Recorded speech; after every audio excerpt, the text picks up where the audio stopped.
dream I know deep up my feelings for you. Edo State's Commissioner for Communication and Orientation, Chris Nikari, said that Godwin Obaseki has given his reasons for not inaugurating 3 judges. That was approved by the National Judicial Council. But guys, before we commence fully with this news, welcome back to Reality Latest GC, home of news and politics. Thank you all so much for joining us on today's news. If this is your first time of watching, kindly subscribe, like, comment, share, and also turn the notification bell to get notified whenever we drop our video. To all our amazing subscribers, thank you all so much for joining us. To all our viewers out there, thank you so much for joining us. So guys, let's proceed with the news. The Edo State Commissioner for Communication and Orientation, Chris Nikari, has spoken on the controversy surrounding the state government swearing in of 5 out of 3 judges that was approved by the National Judicial Council.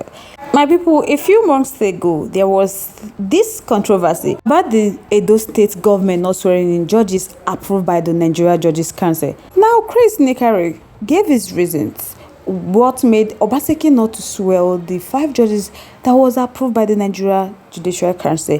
He said that at the time when he was interviewed, that he made inquiries and he discovered that there were petitions and hindrances on why the judges were not sworn in. That at the time there were petitions written on some and not on all of them. So they just said, instead of swearing some and leaving out others, let's just hold on to the other judges. That when everything is clear, they will do it all together. He said, of course, the responsible state government sent the report back to the Nigeria Judicial Council to tell them what to do.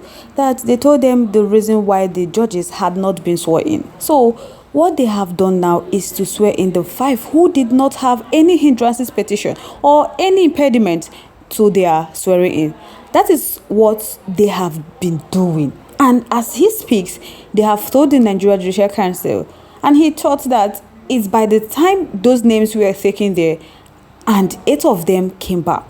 By the time those names came back, of course, there were people within the profession who follow things very diligently. So he's sure that issues were raised on at least 3 of those names that came back. But the state government wanted to preserve the integrity of all 5 judges by not throwing out the ones that were cleared and leaving some out. So he just wanted everybody to be cleared before he swore all of them in. He said, of course, those petitions were transferred and sent to the Nigeria Judicial Council to look at.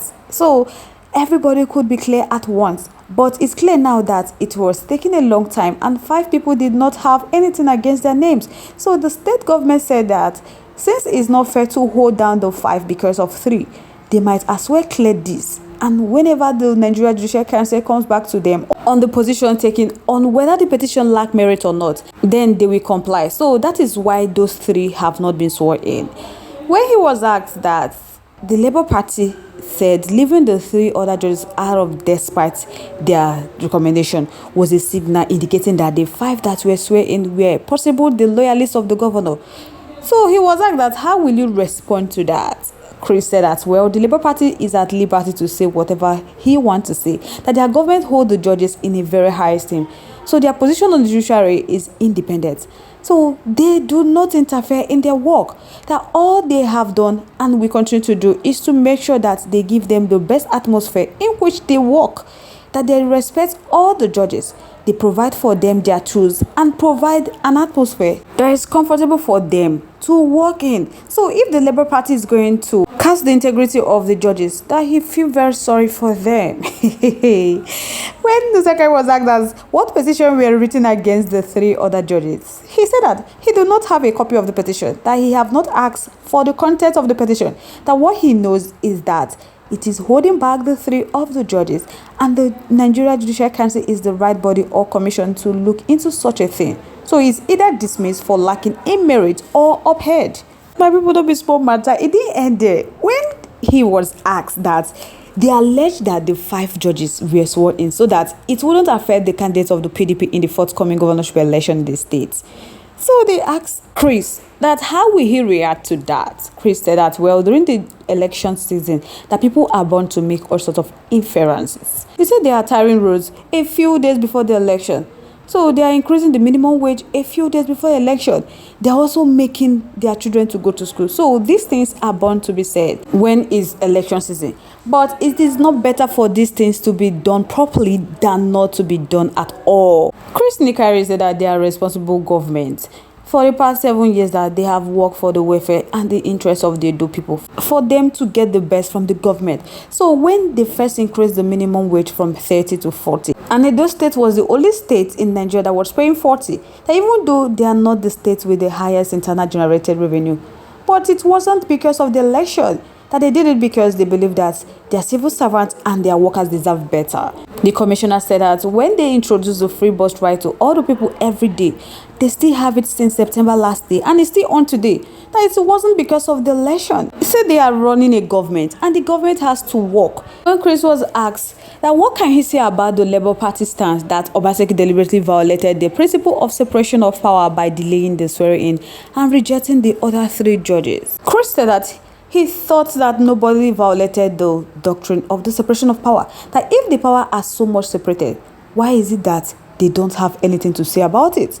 That the governor, Godwin Obaseki, was doing his duty. That his duty was that he was the one who saw in those recommended when the names came. So how is he violating his duty?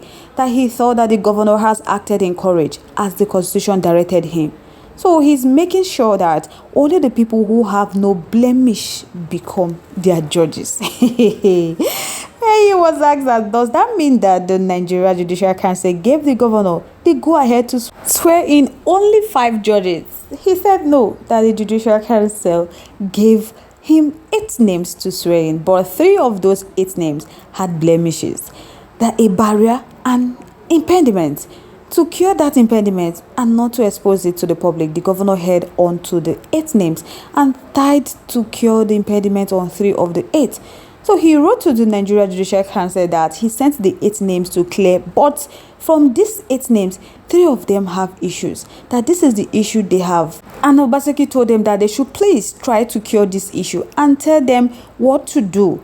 That the Nigeria Judicial Council has not said one thing, whether to get rid or not to get rid of, or to go ahead. So he's waiting for the Nigeria Judicial Council to say something. Why they are still waiting for the Judicial Council on those 3, they have to swear in the remaining 5. That the Judicial Council will determine whether the petition are lacking in merit or not. When he was asked that, some are saying that the governor's action gave a wrong impression to the people, since he did not state the reason why the 3 judges were rejected. Chris said that that is not true, that the government spoke about the reason why the other 3 were denounced, that the government did not ignore it. They are just being mischievous by saying the government did not speak about it, that the state government spoke about it, and they should not forget that their government does not shy away from the truth. So they always speak the truth. So guys, I would like to know your thoughts, your contributions, your opinions are in the comment section. Let's keep the conversation live in our comment section. Once again, thank you so much for staying to us. On this note, we have come to the end of today's segment. Till I come your way next, stay safe guys.